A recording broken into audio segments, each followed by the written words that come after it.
আসসালামু আলাইকুম। আশা করি সবাই ভালো আছো। বন্ধের মাঝে কিভাবে সময় কাটাচ্ছ? নিশ্চয়ই লেখাপড়া করছো। যেহেতু ঈদ পরবর্তী সময় বেশি লেখাপড়া করতে মন চাইবে না। এই জন্যে চিন্তা করলাম কি করা যায় তোমাদের জন্যে।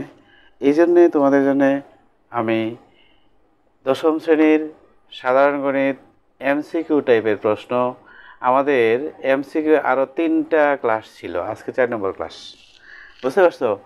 এখন তো 1 নাম্বার যেটা পরীক্ষায় অবশ্যই থাকে, 0.3 পৌনপণিক, কমা 2 প্লাস রুট 3, কমা 2 মাইনাস রুট 3, দেখা যাচ্ছে তো, কমা 17/90 সংখ্যাগুলোর মধ্যে মূলদ সংখ্যা কয়টি? এরকম থাকেই 100%। এই দেখো 0.3 পৌনপণিক, পৌনপণিক মানে কি? আবৃত দশমিক। 3 কোটি কোটি বার আছে। 3 কতবার আছে? কোটি কোটি বার আছে। কোটি কোটি বার যেটা আছে এটা মূলদ। আবৃত দশমিক ভগ্নাংশকে মূলদ সংখ্যা বলে।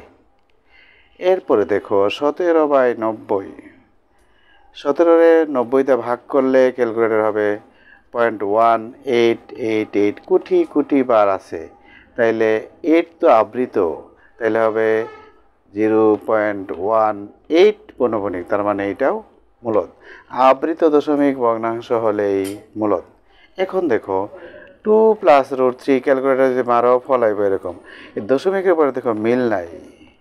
মিল না থাকলে কি হয়? অমূলদ। মিল না থাকলে কি হয়? অমূলদ। মিল না থাকলে কি হয়? যোগ থাকলেও অমূলদ, বিয়োগ থাকলেও অমূলদ। ওই দেখো 2 প্লাস রুট 3 অমূলদ, 2 মাইনাস রুট 3 এইটাও অমূলদ। তাহলে মূলদ কয়টা পাইলাম? 2টি। অমূলদ কয়টা পাইলাম? 2টি। মূলদ 2টি, অমূলদ 2টি। বুঝতে পারছো? একেবারেই সোজা, তোমরা পারবা।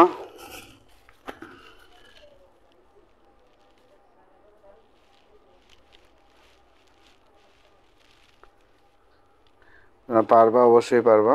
এরপরে দেখো 1 নম্বরটা মুছে ফেলি। হ্যাঁ, সবাই বুঝছো তো? হ্যাঁ, কঠিন না, যেটা বুঝো না অনেকবার দেখবা। বুঝতে পারছো? এরপরে দেখো 4টি ক্রমিক স্বাভাবিক সংখ্যার যোগফলের সাথে 1 যোগ করলে কি হয়? যোগফলের সাথে না তো, এটা গুণফলের সাথে হবে। গুণফলের সাথে, লেখাত মিস্টেক হয়েছে। গুণফলের সাথে, তাই না? 1 যোগ করলে কি হয়? আমরা সহজ সহজ সংখ্যা নেই। 1 নেই, ক্রমিক মানে পাশাপাশি সংখ্যা। 3 নেই, 4 নেই, কত হবে? 12, 12 দিয়ে 24। 1 যোগ করলে কি হবে? 25। 25 মানে কি? বর্গ সংখ্যা। 25 মানে কি? তো উত্তর কি হবে? পূর্ণবর্গ।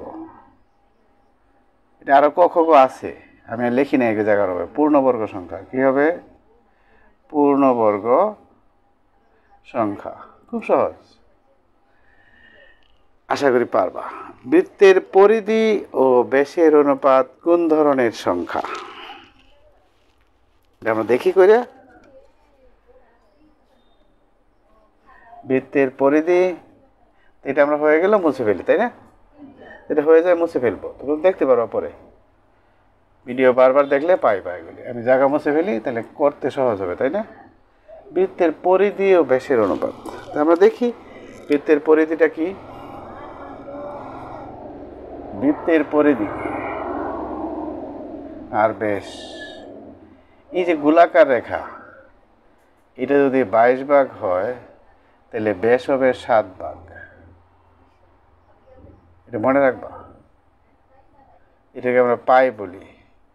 পায়ের মান আমরা জানি 3.1416। এটা কি সংখ্যা? অমূলদ সংখ্যা। কি সংখ্যা? এই বৃত্ত যতই বড় হোক, 22 গুণ হবে গোলাকার রেখার দৈর্ঘ্য। ধরো 22 মিটারও দিলাম সাপোজ, তাহলে ব্যাস হবে কয় মিটার? অনুপাত হলো 22/7। পরিধি 22, ব্যাস 7। ফল কিভাবে থাকতে পারে? 22:7 এরকমও থাকতে পারে, অথবা পাই থাকতে পারে, অথবা 3.1416 থাকতে পারে, অথবা অমূলদ থাকতে পারে। অনেক কিছুই জানলা এখান থেকে, দেখছো? বৃত্তের পরিধি আর ব্যাসের অনুপাত 22:7 মনে রাখবা। এটা আমরা কি লিখি? পাই লিখি। পায়ের মান কি আমরা জানি, এটা কি? অমূলদ সংখ্যা। যারা কম পারো তারা বারবার দেখবা, তাইলে হয়ে যাবে। বুঝতে পারছো?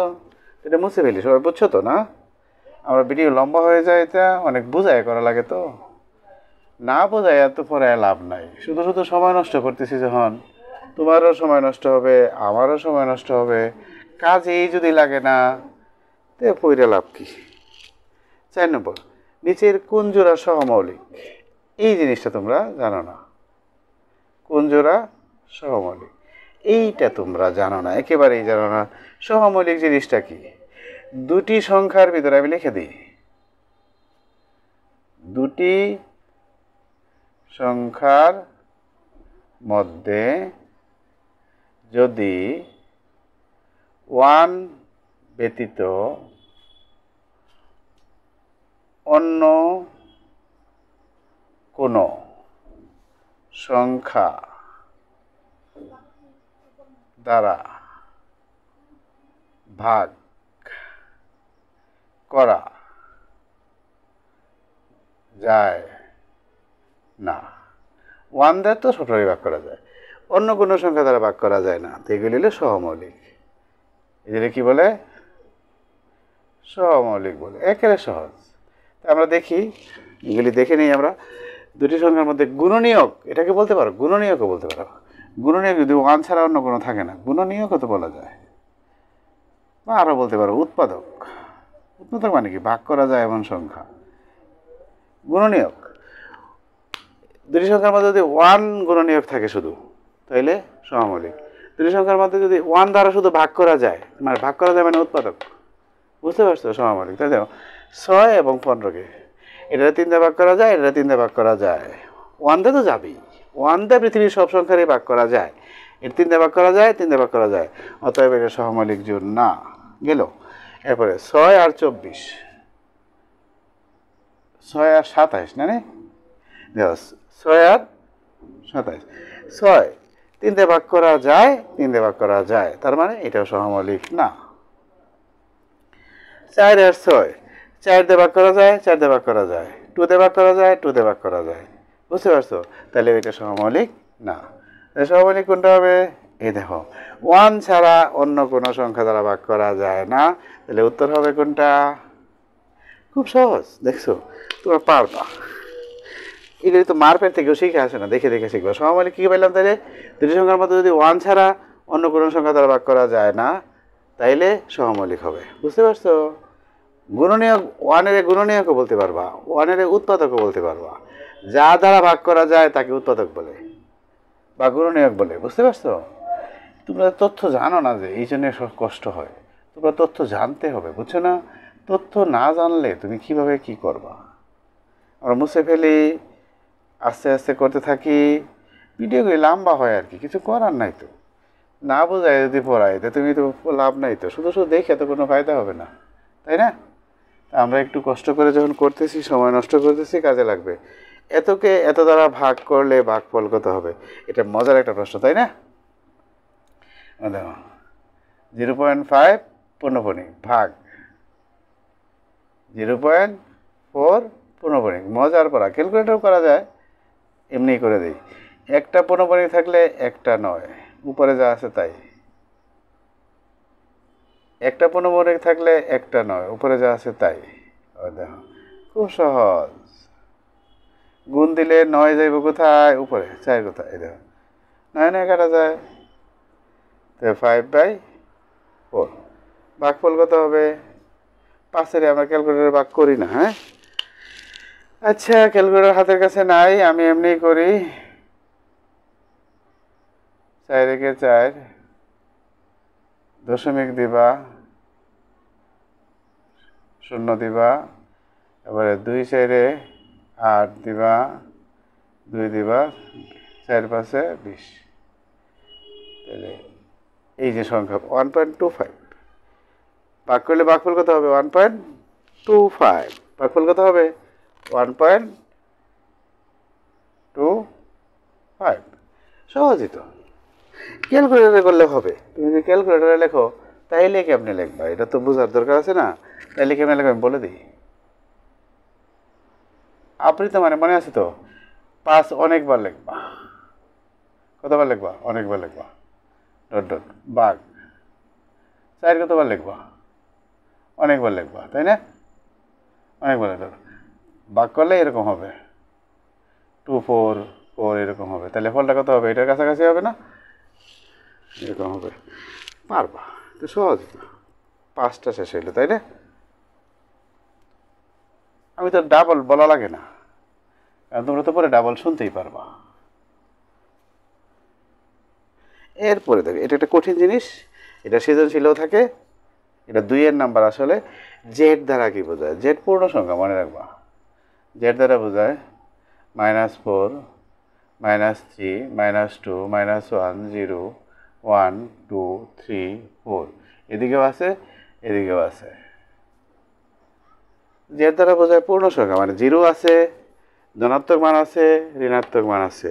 তাহলে এক্স স্কয়ার 9 এর ছোট হবে। তাহলে কোনটা 9 এর ছোট হয় দেখো তো, এটা 9 এর ছোট, ঠিক আছে। 1 9 এর ছোট, 0 স্কয়ার 0 9 এর ছোট, 1 স্কয়ার 1 9 এর ছোট, 2 স্কয়ার 4 9 এর ছোট। তাহলে কয়টা সংখ্যা পাইলাম? এই দেখো, মাইনাস কয়টা, 2টা, প্লাস হয়ে যাবে। মাইনাস কয়টা, 2টা, প্লাস হয়ে যাবে। এটা তো ঠিকই আছে। 1 স্কয়ারে 1 2 স্কয়ারে 4, সবটি 9 এর ছোট, তাই না? 4ও 9 এর ছোট, 1ও 9 এর ছোট, 0 9 এর ছোট, 1ও 9 এর ছোট, 4ও 9 এর ছোট। তাহলে ফল কি হবে?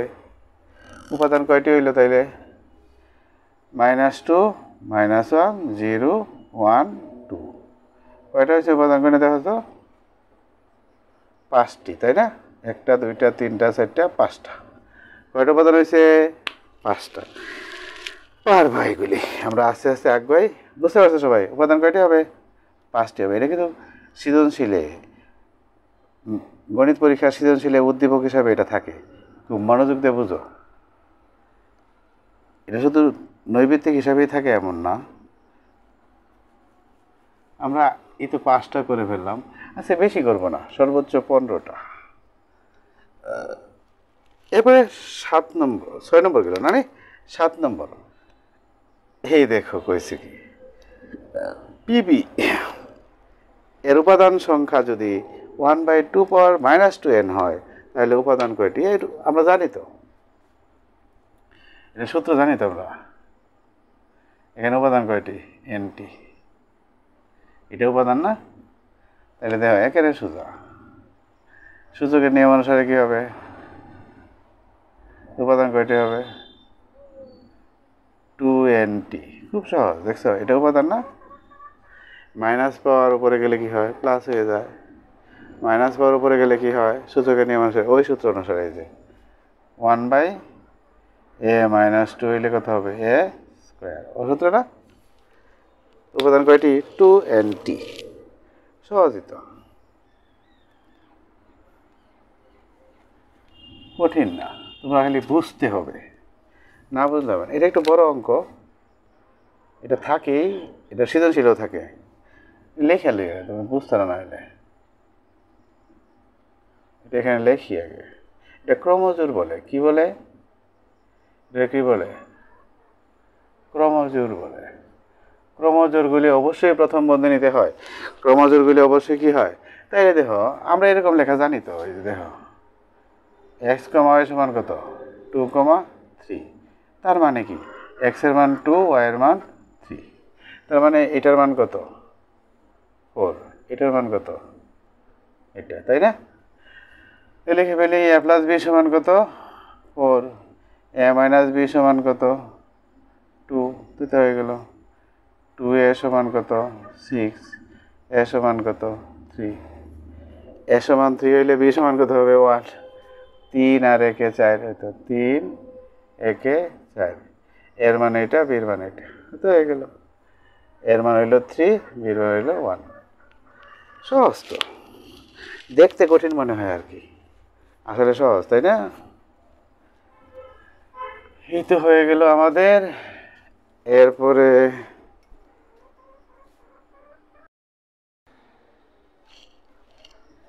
এই দেখো 9 number 10 number 11 number 12 number 12 number একেবারে খুব বেশি ইম্পর্টেন্ট জায়গা ছিল এই জন্য আগে করে ফেলছি 5% সরল মুনাফায় 400 টাকায় কত বছরে মুনাফা আসল 520 টাকা হবে এই যে আর পার্সেন্ট যেটা 5% এটা আর দ্বারা লেখা হয় এটা মুনাফার হার আর দ্বারা লেখা হয় 5% মানে 100 ভাগের 5 100 তে ভাগ করলে হবে 0.05 তাই না আসল কত টাকা দেখো 400 টাকায় তাহলে আসল পি সমান 400 টাকা মুনাফা আসল এ দ্বারা লেখা হয় 520 টাকা এরপরে মুনাফা আসলের সূত্র এ সমান P into 1 plus R N P into 1 plus R N এ দেখো P into 1 plus R N সমান কত 520 টাকা এটা সমান 520 টাকা 520 টাকা পি মান 400 দেখো 400 নিচে গেছে গা এর মান 400 আমি লিখছি না আর কি ভাগ করলে কত হয় 1.3 হয় 1 এই পাশ থেকে এই পাশে গেলে কি হয় মাইনাস হয় বিয়োগ করলে কত হয় 0.3 হয় ক্যালকুলেটরে করবা এটা কোথায় যাবে ভাগ হবে ভাগ করলে কত হয় 6 বছর ওই দেখো 6 বছর কত বছরে 6 বছরে খুব সহজ বুঝতে পারছো এটা বারবার দেখবে থাকবেই এটা এমন কোনো পরীক্ষা নাই যে এই ধরনের অঙ্ক থাকে না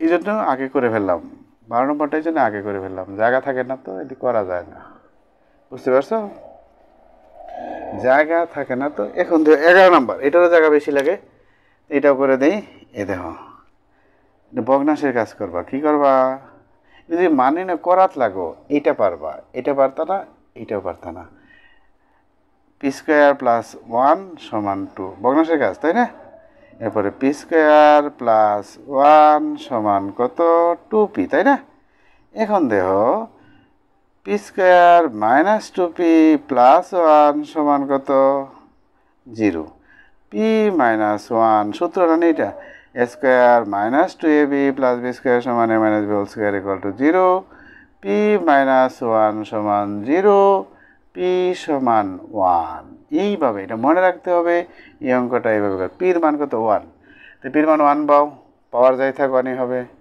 1 পাওয়ার যাই থাক 1ই হবে তার মানে কি 1 দিয়ে 1 রে ভাগ করলে 1 হবে সমান কত হবে 2 এটার ক্ষেত্রে তাই পাওয়ার যাই থাক 1 হবে পাওয়ার যাই থাক 1 হবে 1 দিয়ে 1 রে ভাগ যোগ করলে কত হবে ভাগ করলে 1 হবে যোগ করলে 2 হবে এইটার ক্ষেত্রে পি পাওয়ার 100 পাওয়ার যাই থাক 1 হবে পাওয়ার যাই থাক 1 হবে 1 প্লাস 1 সমান 2 পাওয়ার যাই থাক ফল সমান তোমরা ভয় পাইও না যে পাওয়ার 100 মাই গো এটা আমি করবো পাওয়ার 6 সমস্যা এটা পারা সম্ভব না পাওয়ার 4 সম্ভব না যে কোনো পাওয়ার থাক এটা যদি এরকম যদি থাকে তাইলে পির মান 1 বের করতে হবে এই প্রক্রিয়ায় থাকবেই বুঝছো খুব মজা আছে তাই না খুব মজা আছে না অনেক ভালো এরপর এটা আরো জানো তোমরা সবই জানো কিন্তু দেখায় না দিলে তোমরা পরীক্ষা হলো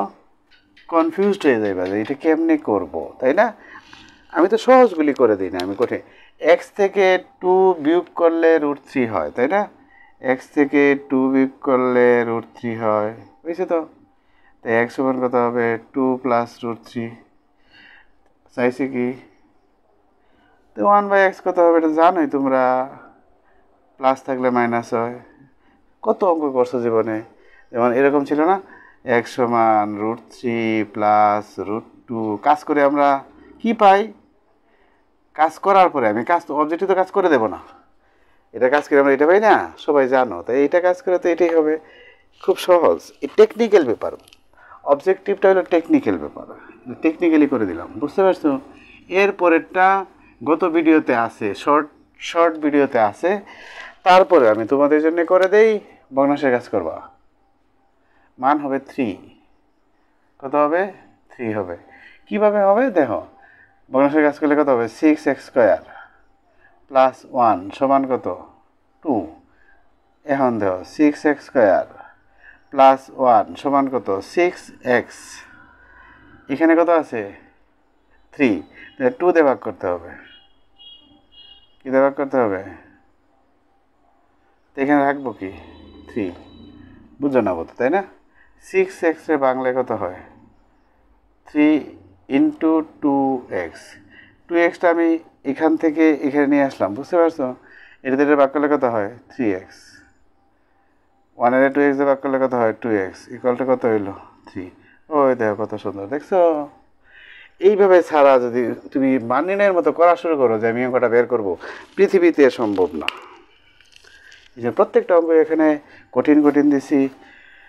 হাজার কথা বাড়াবো না, ভিডিওগুলি লম্বা হয়ে যায়। অনেক ভালো থাকো, বেশি বেশি চর্চা করো, সাথেই থাকো। কয়েকদিন ধরে তোমাদের ক্লাস দেওয়া হচ্ছে না, আজকে থেকে শুরু করছি, ফ্রি হয়েছি।